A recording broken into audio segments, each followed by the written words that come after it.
Welcome to Hitting Home with Mike and Arif. And our guest today is Nina Dwaran, who is the owner of ISO Design, which is a staging company, but I hesitate in saying that because your company is so much more than just a staging company. Right off the top here, I want to give you opportunity to enlighten us. And what are some of the things that you are engaged in with ISO? Well, thank you, Mike. Thank you, Arif, for having me here on the show. Well, at ISO Design, we believe that everyone deserves a beautiful and functional home. Mm-hmm. And so we're all about creating home appeal for all the stages of your home ownership. So what does that mean? We help people to improve their home appeal, to live, to love, and to sell. Excellent. Yeah. And traditionally speaking, though, Nina, would it be fair to say most people think of a home stager as, oh, the thing I need to do in order to get the most value for my home just before I sell? But as you just mentioned, yes, there are so many stages in life, okay, pun intended, I suppose, there, in life, and there's more opportunity to engage the services of a home stager. And that's one of the things that we wanted to get into on the show. Mike and I have been talking about really the changing face of home ownership as a bit of a theme over certainly the past several months. And maybe we thought, well, what better an opportunity to bring someone in to say, listen, it's more than just the real estate transaction itself. It's more than just how are you going to qualify for a home, et cetera, but it really is looking at sort of the current dynamics and cultural shift and really embracing, well, the idea of home ownership remains a passion, but how can we make it work for us? Yeah. Definitely. The as you mentioned, the stages of home ownership has really changed over time. Like, you know, it just as similar as a job, right? People don't stay in a job for life anymore. People don't stay in a home for life anymore. They're constantly moving, whether it's upsizing or downsizing. So, and as they move into those different homes, the needs and functionality for the home really changes. And that's why, you know, staging is for selling, certainly, but when it's for living, then, you know, we're talking about designing for the entire family. So for the sake of this show, just so that we can offer our viewers also a little bit of something to look forward to, let's actually cover some of the traditional ideas of staging right now, and then we'll get into some of those other things a little bit in the show. But Mike, I mean, obviously right now we've seen market cycles. I think one of the things that we were talking about, Mike, just before the show was over the past, of course, year and a half, there were people entering into contracts saying, leave your laundry on the floor, nobody cares, don't bother cleaning up, your house is going to sell for over asking. But what are you seeing in the market, Mike? Now that houses are taking a little longer to sell, we're returning more to a traditional market where the home is not selling in 24, 48 hours. It could be on the market for 30 days, 60 days, 90 days, perhaps even longer. People are getting the opportunity to look and compare more homes while they're shopping for a home. It's not a matter of get in. If we don't get an offer in today, we'll lose our chance. Is it what we call a buyer's market though right now, Mike? Or I hesitate to call it a buyer's market. I think at the moment it's neither a buyer or a seller's market. I like to call it a balanced market, which is my favorite. Everybody has to work a little harder to reach their end goals, but nobody really gets to take advantage of the other side to any great degree, as we've seen. But with that, I mean, if you want your home to stand out, I mean, there's always things as a realtor, and it's tough love. You got to go in there and tell people sometimes critical things they don't want to hear. Like, what do you? You live in that space. There's things you don't see.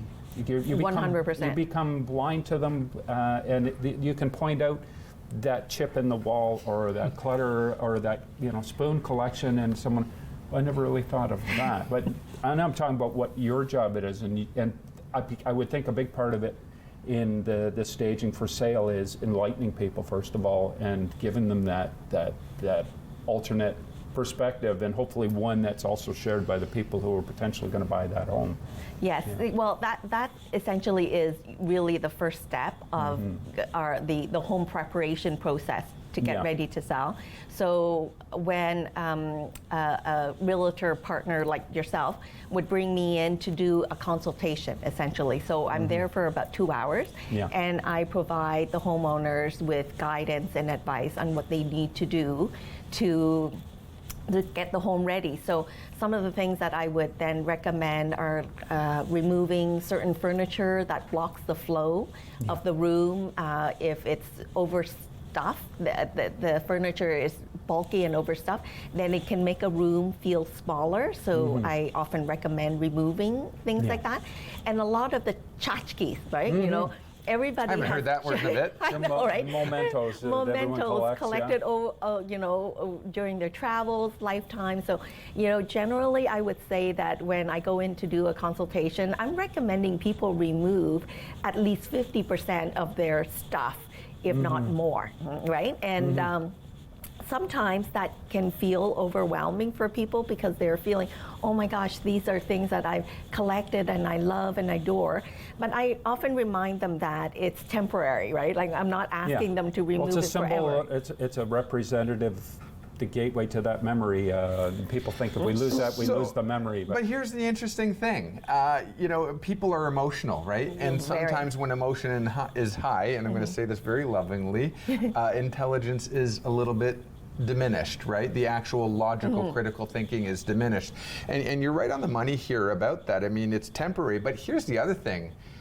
Mr. and Mrs. Homeowner, or Mr. Homeowner, whoever you are that we're speaking with, you're looking to sell. What's your objective here? Well, our objective is to get the highest value, on the marketplace. Fantastic. So right now, and this is what I'm thinking, I interested in your perspective. Sir, ma'am, whatever, it's not about you. Never, This is not about you. This is about the person that you want to fall in love with your home so that they can see themselves living here. Yes, definitely. And and I just want to add to that, it's in part about decluttering, simplifying, but it's also about depersonalizing, because it's tough for someone coming into someone else's space. I mean, you're in there to look around, possibly buy it.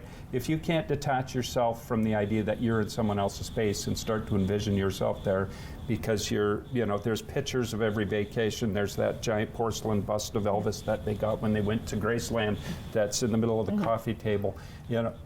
If you can simplify and make it a neutral space, then someone can envision themselves much better in there. And it works towards selling that house. So how much is this about being a therapist? A lot of it is about a lot of it. Excuse me. Clients share a lot with me, a lot of stories, a lot of memories. But you're right, like it really is about, I think people forget, because your home is so close to you. It's your own personal space, your own safe possession. So people forget that a home needs to be marketed like any other product, right? And so, when you're preparing to sell, it really is about how do I best market this property to as many potential buyers as possible in order to get as many possible interests, right? And photos and video are a key part to a far greater degree today than they ever were, because the quality of the images and the virtual walkthroughs, people can put themselves into that space, and it needs to be show ready. And and I tell people when it used to be the mindset was staging was one thing you might want to consider. Now it seems like an essential tool in almost every place. Marketing. And I always use the phrase, it's an investment, it's not an expense. No. Because you are going to get your return back, both in the volume of traffic that comes through the house, and that will always equate to or translate to a higher selling point. Well, and Mike, though, that's just it, though. I mean, there are people who are like, oh, I don't have $1,000 right now. I'm like, okay, great, because it's going to cost you 10 if you don't invest that 1,000, or it's going to cost you possibly more. So a couple of things, though, Mike, that we were also talking about is that there's people who are currently living in the home. And maybe there's more to talk about that in terms of decluttering and the theory behind how that works. Are you working with the photographer that we just referenced, the virtual tour? And because a lot of people didn't go through homes in person, at least at first glance. Maybe when they were shortlisting, then they'd start to go through. But are you working with the photographer about the right angle and how to set the look? Generally, no. Generally, I'm trying to when I work on a property, I try to look at it from the vantage point of the photographer and the different angles that they're going to be photographing the room. The two harmonize, even if you're not in the same room together. You're both going for that same goal. Yes. Yeah. So Okay. that's why when I look at it from that vantage point, I want to make sure that the room looks pristine, essentially. So nothing is out of place, right? And really, unless you understand that, and most homeowners wouldn't because they're so close to the home, you would miss a lot of things. And you know, when selling, it's always about putting the buyer's needs first. It's not about the homeowner. Right. Yes. So Yeah. what I often tell my clients is this: you know, when they show some resistance to moving things or putting things away, I remind them that when you've made the decision to sell, you've essentially are no longer the homeowner, right? You become the custodian of And the property. that's hard to relinquish for some people. It's, Very, yeah, very, and you need right. to walk people through that and hopefully Yeah. ingrain that in them. And, Certainly a type A personality, you're going to have a hard time with that, right? And there are, I wouldn't say just two distinct types of staging, because there's varying degrees of these two things. And one is maybe the vacant home where you come in and you've got a blank canvas that you can, they're Yes. probably your favorites. Yeah, they But the more are. challenging ones is where you have to integrate with some of the existing stuff. And maybe it's like, you know, that old, you know, reclining chair that, you know, Yeah. belonged to Archie Bunker at one time. That's got to go with the Right. duct tape on it and everything. And, you know, maybe we just put it in storage for now and bring it back when you move. Yeah. But, like, because I think some people think, I don't want to stage it because I'm not getting rid of my stuff. I like my stuff. How do you walk people through that kind of integrated type of staging scenario? You know, you're right. Vacant staging is much easier because I do have a blank canvas to work with, and I can put anything in. The more challenging part is occupied staging, Yeah. right? Working with what the homeowner has. But then that really identifies the professional versus the non-professional, right? To be able to integrate what the homeowner has, pare it down, and bring in things that would complement Yeah. what they already have, Yeah, makes and sense, yeah. still make the property and the space shine, right? And so that's what it is. But first and foremost, yes, the tough love has to come in. It's about removing that, you know, that recliner. Sometimes, you know, sometimes it has to go into the garage. But and I often remind the homeowner, it's about how do we best showcase the space. Buyers are not coming in to buy your stuff. They're buying the home. And so that's what they need to see. If we have too much stuff in the house, then they're not going to be able to see past that, right? Yeah. So It's one of the overwhelming. things that's important is utilizing data to decide who is the market that is going to be buying. When we come back from the break, let's talk about some of the differences. Some of it is, you know, for example, getting rid of everything in the house and bringing in staged furniture, rental furniture, or something from a warehouse to, Yeah. to showcase the house. The other thing is also, let's talk about the difference between staging inside the house and outside the house for the first impression. Sure. Fair? Yeah, Yes, you game yes, for that? love it, love Okay, that. stay with us for more with Nina Doiron from ISO Staging and Design. I believe we're ISO Design. Yes. Excuse me, I want to make sure I get that right. But glad to have you on the show. We'll be right back after this break. Stay with us for more of Hitting Home with Mike and Arif on Rogers TV.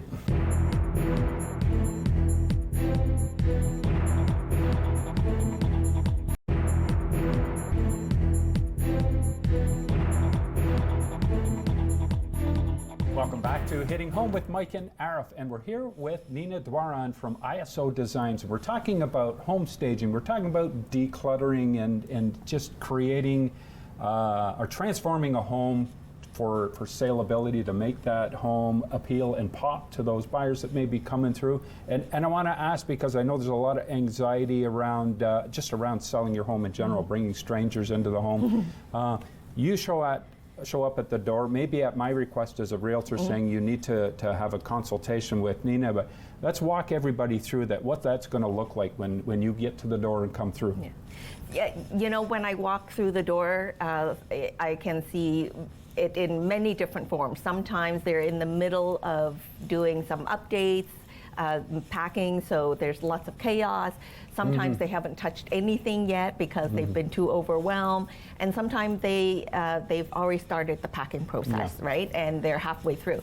So there are many different scenarios, but when we walk through the door, there's never any judgment, right? We're there to serve, we're there to help, and we're there to advise. So, you know, my job is to sense how the homeowners are feeling at that moment in time, And if I need to help settle them and ground them with, make them feel less overwhelmed, less emotional, that's what I'm going to do. So I will take the time and we'll walk through the house room by room and have the homeowner share with me, the property. And then I just essentially tell them what they need to do in each of the rooms. And at the end of the consultation, I provide them with a report because I find that during the consultation, it can be so overwhelming with so much coming at you. And so I like to provide a report so that the homeowner, once I leave at nighttime, they can sit down with their partner, with a glass of wine maybe, and just go through the report and determine exactly what they need to do. Yeah. And what I try to do is, if the timeline is limited, then I try to provide them with the more actionable items that's going to get them the most return on their investment. Mm-hmm. Are you ever met with resistance? I know oftentimes people, it's not a matter that they've necessarily neglected doing anything. Sometimes people have put their effort into it and they're 100%. Quite proud of their efforts, and you may be coming in with a different idea. Yes. And it's like telling somebody that their children really can't sing, but they think they can. Many times. Like I've gone into properties where I've asked people to paint, and painting is one of the easiest way to freshen up a home. And most cost-effective too. Cost-effective, but it is an investment when you bring in a professional painter. So if I've had elderly saying, no, I'm not going to paint. I've invested in this paint 5 years ago. We can't afford painting right now, or that dark beige taupe. Yeah. And then they say, no, we're going to not paint. I can only push so far. I give them my reasoning, my recommendation, the benefit of repainting. They say no. And then sometimes when once I leave, they call me back and they say, you're right. Take some time to soften up. Yes, you're right. I think we should paint. What is the color that I should paint? Absolutely. So a question though, I mean, you touched on a few good points. You never know whose door you're walking through in terms of who is going to become the custodian of the home, as you referenced. Yes. In fairness, though, I can imagine that if it's a single individual, an empty nester, maybe a couple, something living there, they might have some more flexibility versus the family of 5 with 3 under 3. That might be more challenging. So in terms of the fact that people might need to live there while their home is on the market for 30, 60, 90 days. How do you approach those situations given the scenario? Yes, so it's a really great question. I've done homes where there are 5 children, 5 boys to be exact, right? God bless them. I know, and it's one of those for me. But the homeowners, surprisingly, they just know. Obviously, there's a contract to say that the stuff that we put in there are for show only and not to be used and whatnot.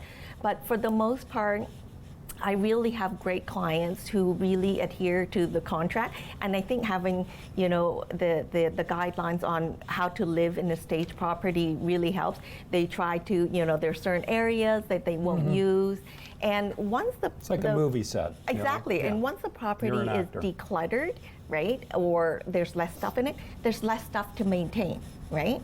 So, they're eating kitchen, wipe it down after breakfast before everybody heads out. It's quite easy to maintain after that once it's done. Now, here's a reality though, and you noticed this, Mike, and we talked about this over the last couple of years, certainly more than in previous, memory. The face and sort of landscape from a cultural and diversity perspective is shifting even here in Barrie, certainly due to what happened during COVID. We see a lot of people leaving the GTA and moving to Barrie. Quite often, I imagine, Mike, people are calling up a realtor and saying, this is who I am, this is what I'm looking for. I'm looking for a neighborhood that suits my lifestyle, maybe where I have common interests with community members, whether it's religious, whether it's cultural, whether it's certain requirements for a school or whatever. If someone's coming and saying to the realtor, I am looking for this, how would you as a stager say, okay, well, I know the market and I know we're seeing some change in the landscape, in the face of our community. Do you ever stage for the community or stage for the sort of the geographic region or the demographics? Well, yes and no. So when it comes to staging, it's about keeping things neutral in order to appeal to the mass. Okay. So when it comes to staging, we don't bring in a lot of cultural designs, right? So we try to keep things neutral. I stage for the architecture of the home. Because, you know, if it's a very traditional home, you can't bring in everything modern and contemporary, because then it would be too much of a contrast.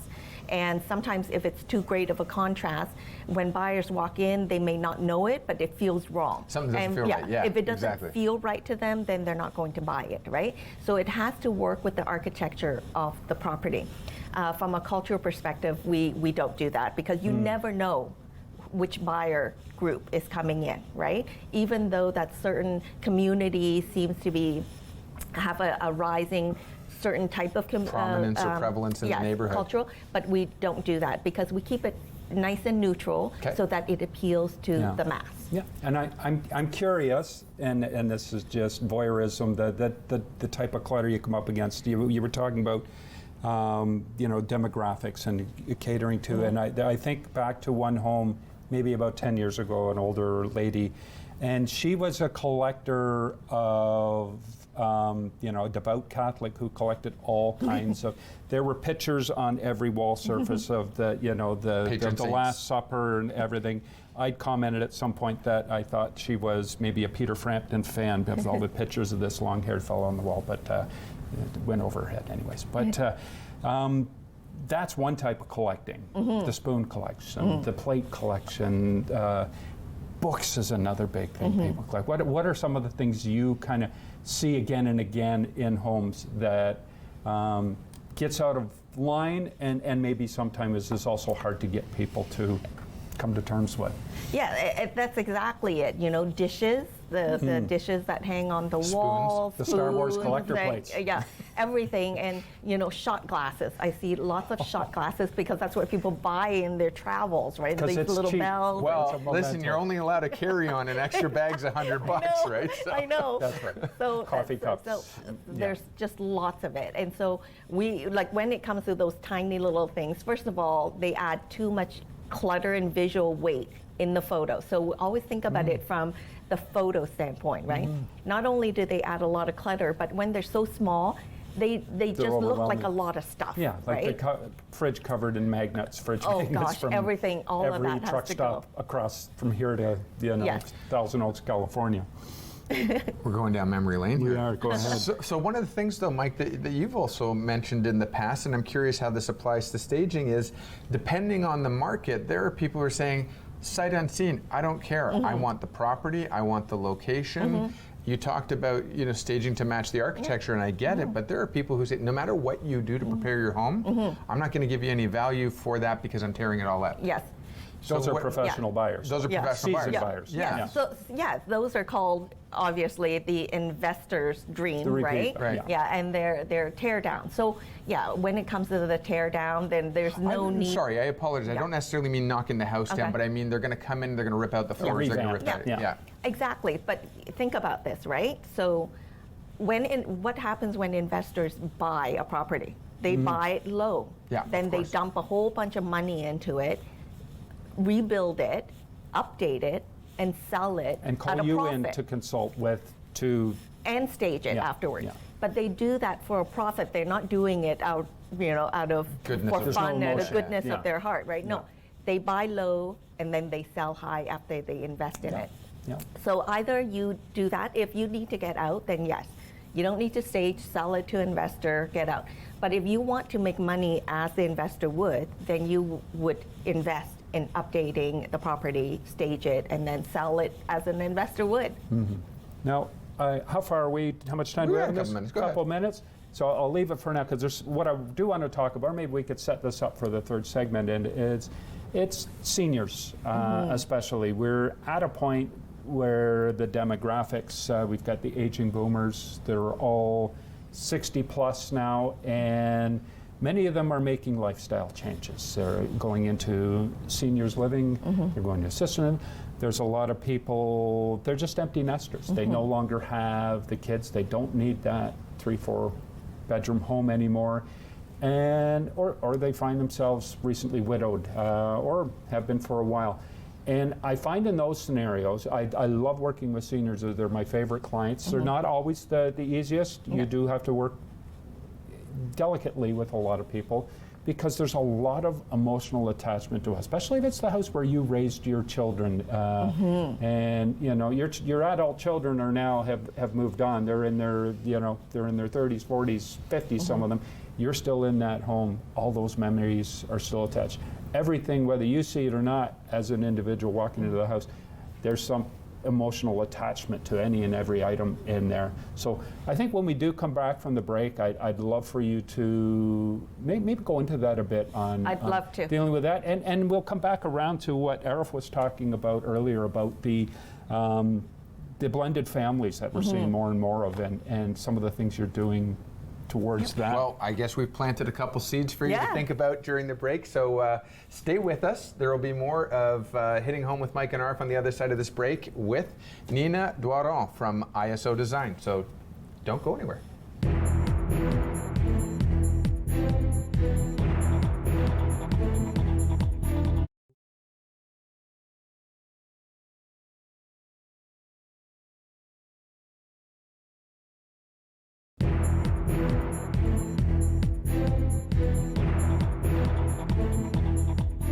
Welcome back to Hitting Home with Mike and Arif on Rogers TV. And Nina, it's fantastic to have you here. The company is ISO Design, That's right. and I think that that's important. So I want to get into that with you this segment. But just before the break, Mike asked you a question. We sort of prepped you for this one. We've been talking about from really a couple of perspectives.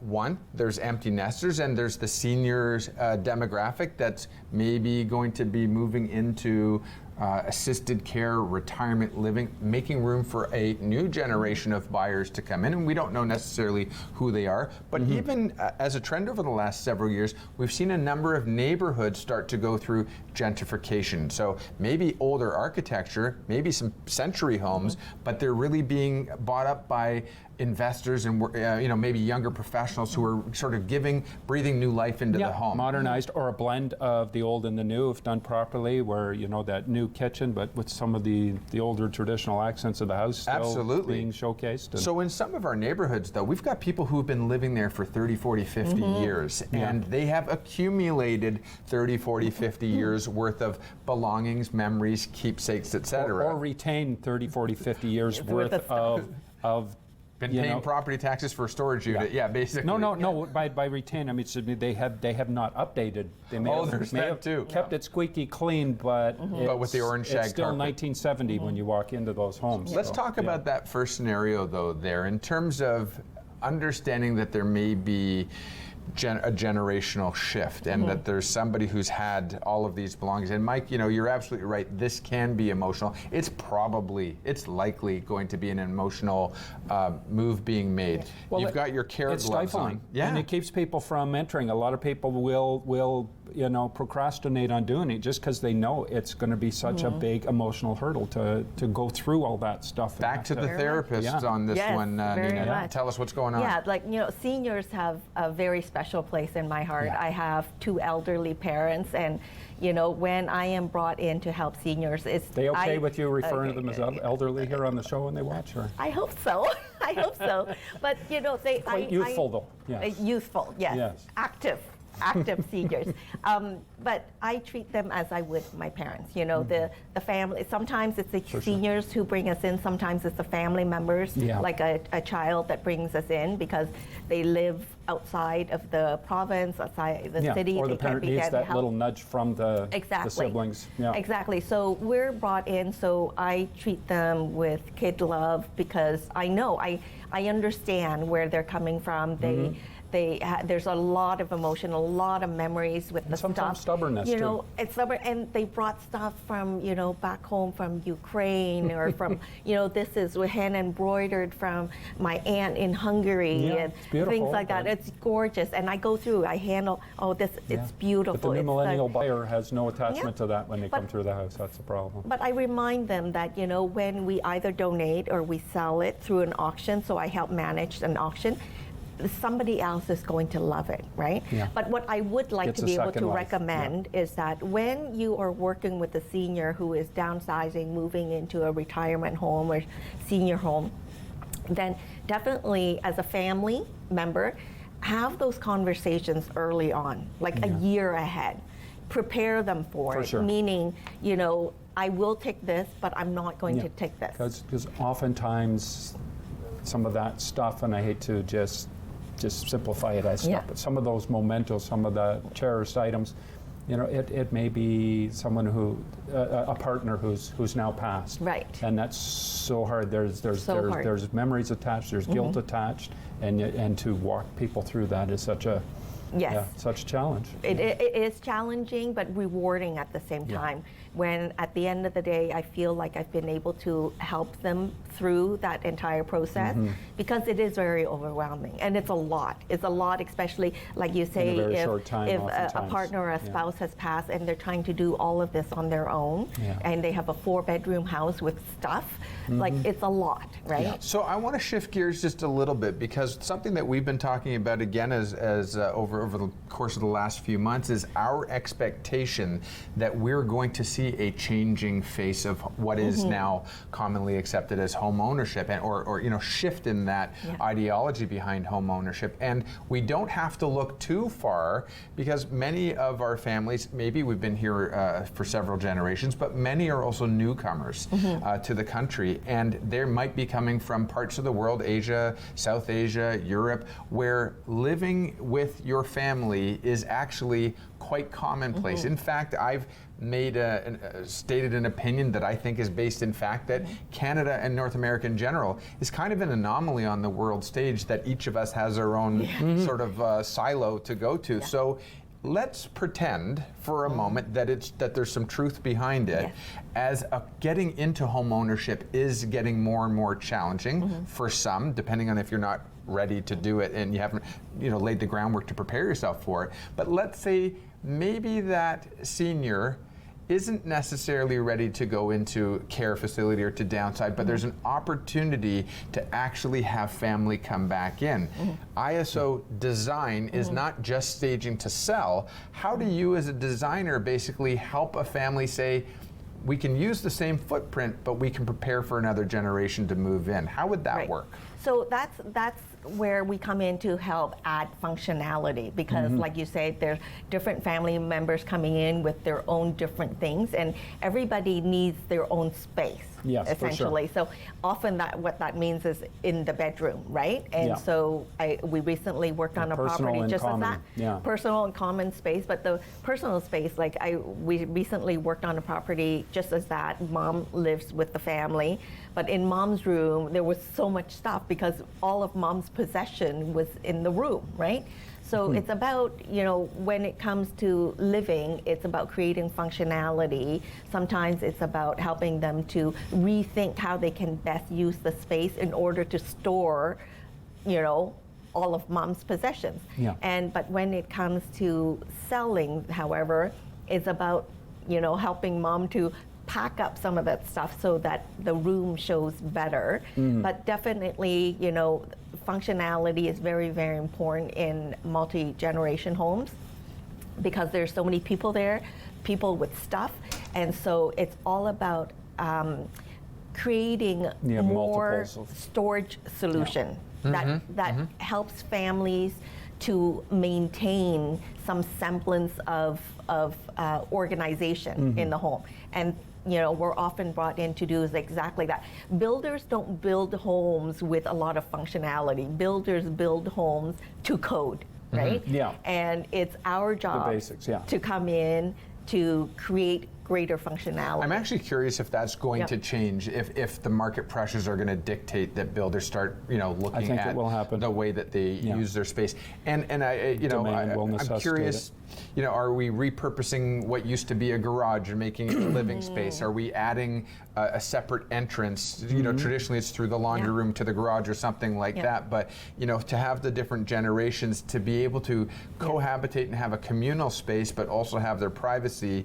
How are With we basements, looking at attics, access and egress points and things like that? Yeah. Well, that's what builders are doing now, right? But they're all done through upgrades, right? It's not for sure. it's not your basic floor plan. No. But like homes right now, or like every bedroom can have its own bathroom for that purpose, so that people don't have to share bathrooms, right? And multi-generation families are buying larger homes because they're able to pull their resources together.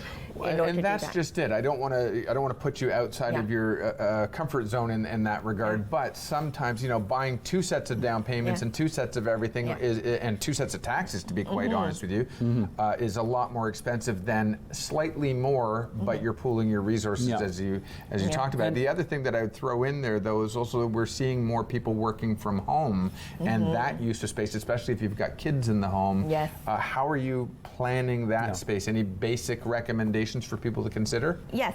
So definitely, again, like if the property is being sold, it's for sale, and if it's a community that has a lot of people, commuters, like in Barrie, or working from home, then yes, creating an office space that has a door is very, very helpful. The only You need thing to be able to separate your work life from your family But life under one roof, and that's a challenge. The only thing I would caution when it comes to selling is that people tend to say, this is the smallest room in the house, bedroom in the house, so let's make that an office.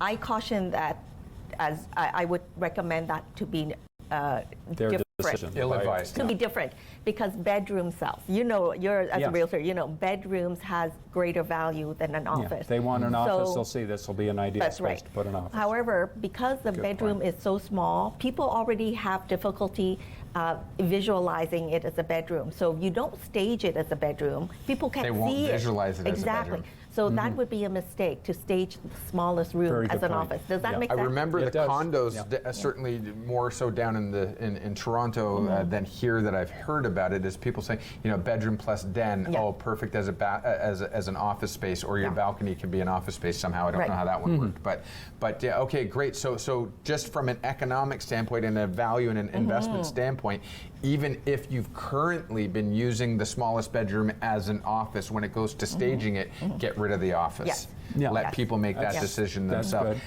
By the way, the other thing is careful on your capital gains taxes. We get to speak to an accountant about that, though.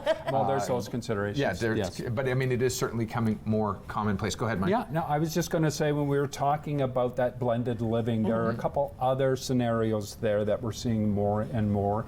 And one is seniors who are coming together, maybe it's like the Golden Girls type scenario, coming to live under the. And the other thing out of economic necessity is younger people starting out to buy their first home who may not have that down payment, may not have the incomes to justify or to qualify for their own single purchase. They're partnering up with 1 or 2 other friends, buying a home together, maybe if not for the long term, but it gets them in the door. Do this 3 to 5 years, turn around, and so now they're in on that first rung, and they can work their way up through the ladder. Right. Now, you do some work as well with some of those scenarios, I would think. Yes, definitely. And it's really it's about becoming a mediator, right? Because you have your stuff, I have my stuff, where everybody's bringing in, but it's too much stuff, right? So when I come into a scenario like that, I look at everybody's possession, because they want me to be able to bring some form of harmony to the space, right? And take a look at, that's where during the consultation I say we can use this piece here, this piece here, this piece here, and provide recommendations on functionality that will work with everyone. Excellent. Now, do you have a website, by the way? I do. Throw it out there for me.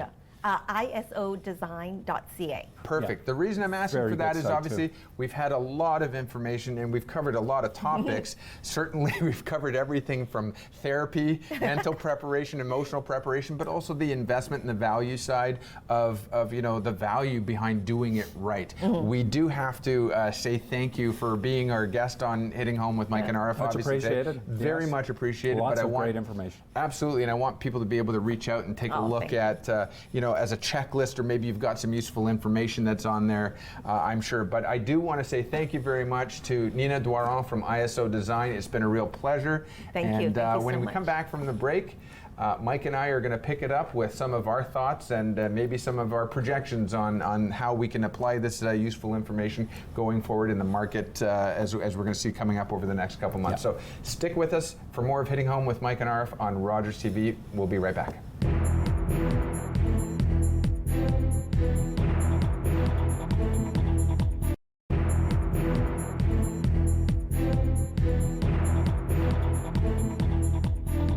Welcome back to Hitting Home with Mike and Arif on Rogers TV, Barrie. And Mike, it was fantastic to have Nina Doiron from ISO Design on the show with us as a stager, but also as a designer. And I think that was a relevant distinction. And I have a funny feeling if we haven't already seen more of that in the staging profession, we probably will.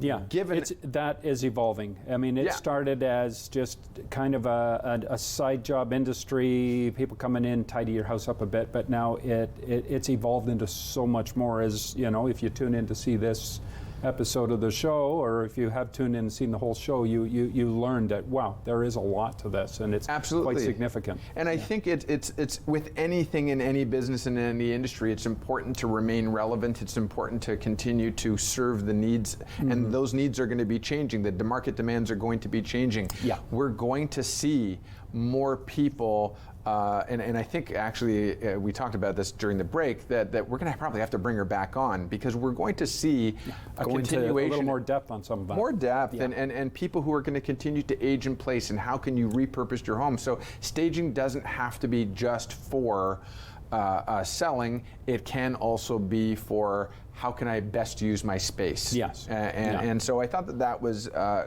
quite an important distinction. It's not just for show, it's for practicality too. Exactly. There's that element of her business. So, Name of the show, though, as we've called it for this episode, is When Less Is More. Yeah. And I think it's quite a fair segue it's a to great talk guideline about for all of our lives. for all of our lives, but most of us struggle with. You gotta let me roll with this, though, Mike. I'm telling you, right now we're seeing a change in also the face of home ownership. We're seeing the change in who's moving to our region. Yeah. We're seeing a lot of people coming up from the GTA to the Barrie area. When less is more, I understand, Mike, there's actually conversation, and it might be much more than conversation right now, that instead of having two different real estate boards representing the different regions, there is a lot more proximity now and a lot more alignment.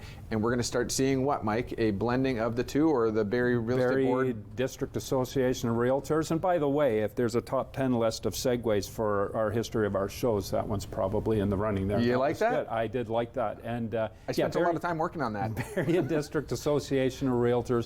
And what was Toronto Real Estate Board is now Toronto Regional Real Estate Board for the past 2 or 3 years, I believe. And the two entities have looked to each other, more so Barrie to Toronto, as to a blending of resources here. What has happened over time, I came into this 20 years ago, and it was rare that you saw a Toronto realtor come up here to sell a house, because homes were about $200,000. They'd pick up the phone and call a Barrie and say, I have someone who's looking for a home up there, can you work with them? I have someone who wants to sell their home. Now, 30 years ago, it's you live where? Yeah. You're going where? Exactly. That's a long journey. Exactly. Yeah. And with portages and everything else involved. But now a combination of both the higher price point for a home kind of makes it more attractive for someone to go a little bit further to represent a client. But even just as important, or maybe more important than that, is technology. It used to be When I was putting an offer in for my client on your home, I would come present it to you. Your agent would be there, take it out the door on paper. I'd sit in the car and wait. You'd do a sign back. I'd get in my car. I'd drive back over to my client's house. They'd sign, make the changes, and you go back and forth. All of that is done electronically and can be at great distances now. So I like the personal touch, and I wherever I can with with my clients and that. But that has what we've seen is an evolution where more people are working remotely. Our regional area realtors are working to represent the sale of homes in the GTA and vice versa. I think, so Mike, we just talked about it. Yeah, it was inevitable that was going to happen. Exactly, and the common theme is it's going to be incumbent upon the professionals in the real estate industry to know their market and to know who they're serving. Yeah. And that may mean right now it looks like the direction of migration is GTA to outlying areas, including Barrie. Yeah. That may not be forever. No. Right? I think it will continue. Oh, I mean, it'll certainly wane continue. and now and again, but I think there'll always be that. And basically, it's not a matter. We should stop looking at it as leaving there to come here.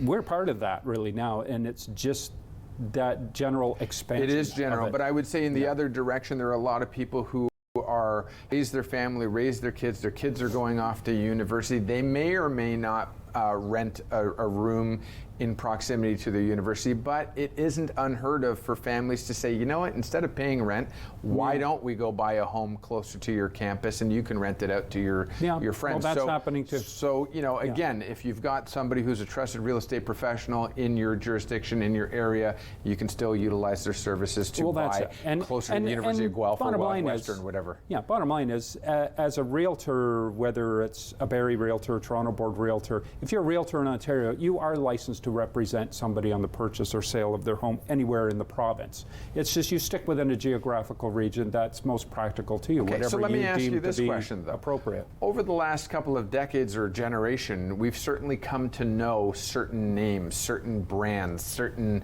reputation of people who've either marketed themselves really well or by way of referral, their names have gotten around in the community. By a blending of the two boards and by seeing the regional really take effect here, what's that going to do to sort of the familiar names and how's that going to impact buyers and sellers in our region when we are going to likely see sort of new faces entering into our space? I don't think we have been seeing new faces regardless. You drive around, if you're a realtor, you drive around. One of the things your eye goes to when you're looking at for sale signs is that phone number. What's the area code? Is it 905-416, which more and more we're seeing that. And some of the bigger names, they're already here. They have a broader area. What changes for the consumer, the buyer, the seller? On the surface, not a whole lot, but there is some change in the sense that, I mean, with economies of scale, when you're a board, as the Toronto Regional Real Estate Board is, of 77,000 plus realtors, those economies of scales allow you to create far more resources for your realtors to utilize. Barrie is no slouch. We have a lot of great resources, but for sure, by being a part of that bigger entity, we're going to have access to a lot more data for sure and a lot more resources, and that transfers down to the client as well. And so if I was to be talking to the 1,400 realtors or so that are in this region. Yeah, about closer to 1,550 now. Okay, wow. Yeah. Okay, so it continues to grow. Fantastic. How is that a win for them? You're saying access to more resources, access to better resources. Let me flip the question. How does it serve the homeowner in this transaction? Well, I just, before even going to that, is one thing I would add that I should have added at the tail end of what I said there is, with this merger, should it happen, and there is a vote that's going to take place in the next couple of weeks, and the membership will have to vote. And my belief is most will be in favor of this growth. I believe it's a first step in streamlining of the whole process, because right now we have CREA, which is the national level, AREA, the provincial level, and then the regional boards. And there's a lot of overlap, there's a lot of redundancy, and there's a lot of, I think, excess by the structure as it is right now. So I think there'll be an eventual blending of the provincial and the regional boards to a point where we'll eventually end up with like 5 regional boards under one pretty provincial. logical, actually, if you think about it. The fact that we now have the ability to host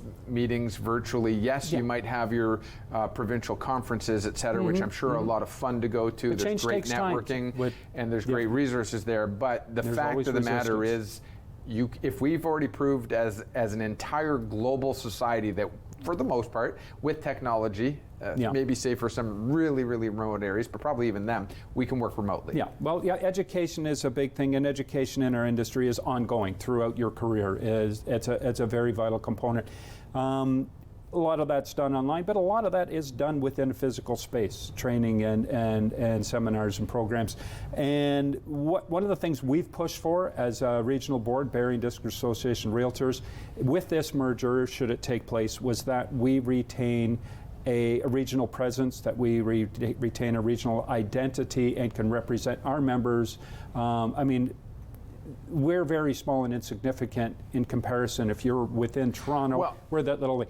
So we will retain a regional office. The Barrie District Association of Realtor office, which is down the bottom of Veterans Drive, South Barrie, that will remain there.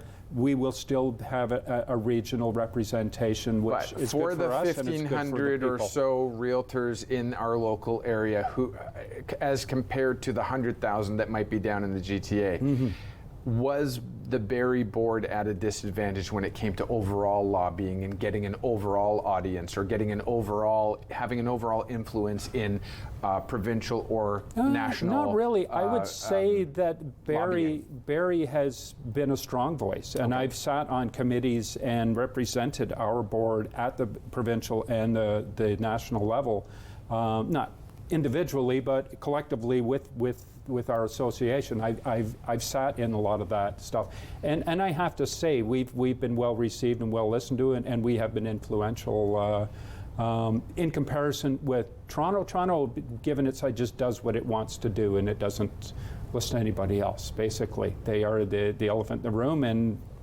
when the elephant jumps, everyone else feels the.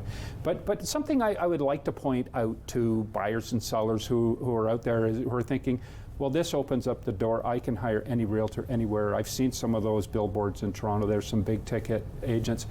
I still believe personally, and you tell me if you think I'm right or wrong, I'm hiring that realtor, okay? I could hire that Toronto realtor, but here's a scenario that takes place often. You've got your house listed for sale. Saturdays, people are coming up from the GTA driving around.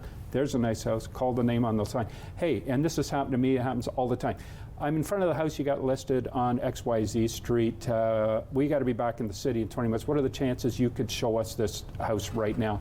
I'll be there in 20, 30 minutes, go get a coffee, meet you there, show you. You can't do that if you're representing a house that's an hour and a half away. So regional representation, I still think, is to the best interest. And who knows the city, the neighborhoods better than that local realtor who works and lives there. And on that thought, there's some good thoughts and points for the local realtors in the region to be considering as they go into their vote, obviously, for this potential transition. But I want to bring it back to saying, there is a change on the horizon in every element of our life. Certainly the changing face of real estate, the changing face potentially of how you're being represented. But at the end of the day, as the show was called, less may very well be more, and so that may be a welcome change. I want to once again thank our guest, Nina Doiron from ISO Design, for joining us, and we will see you next time on Hitting Home with Mike and Arif.